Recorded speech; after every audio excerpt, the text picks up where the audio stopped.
This is Keith Thompson of Reformed Apologetics Ministries.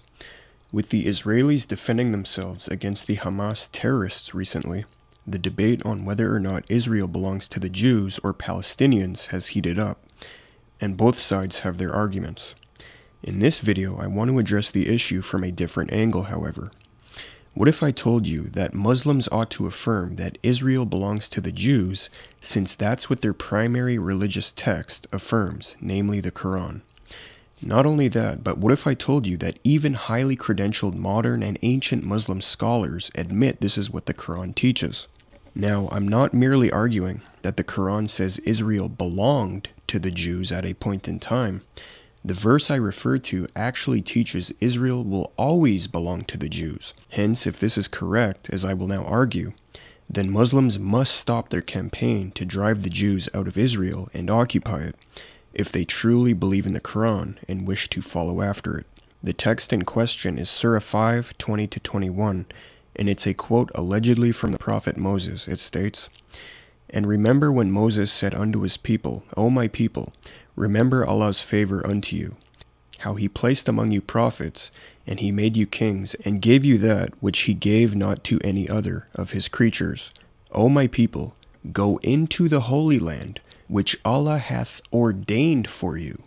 Turn not in flight, for surely ye turn back as losers." Unquote. So here Moses allegedly addresses his people, the ancient Jews or Israelites, and he says, go into the Holy Land, which Allah hath ordained for you, which refers to Israel. Other translations say, which Allah hath written or assigned to you, etc.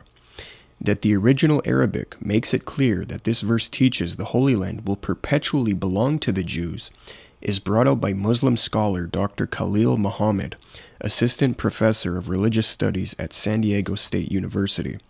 He states the original Arabic word carries the, quote, meaning of finality, decisiveness, and immutability, unquote, and that, quote, if God has written Israel for the people of Moses, who can change this, unquote.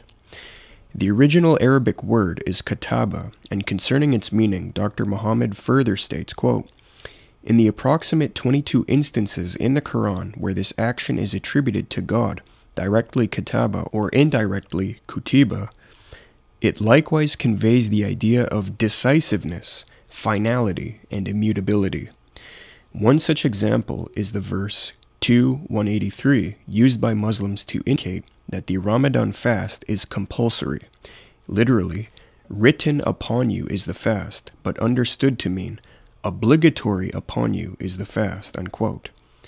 So it's very clear the Quran and Muslim scholars agree that the land of Israel was given to the Jews in a final, immutable way. Therefore, Muslims must cease their behavior and stop trying to claim Israel for themselves, if they want to obey the Quran, that is. Lastly, it's not just modern Muslim scholars who acknowledge this point, but even early Muslim exegetes/interpreters and scholars have made note of this. For example, the early and respected exegete Al-Tabari explained Kataba in Surah 5:20, stating, quote, that which God has firmly inscribed on the guarded tablet, that this land as an abode and residence for you, unquote. There is more material, but that should be sufficient. Israel belongs to the Jews, even according to the Quran and Muslim scholars. Thank you.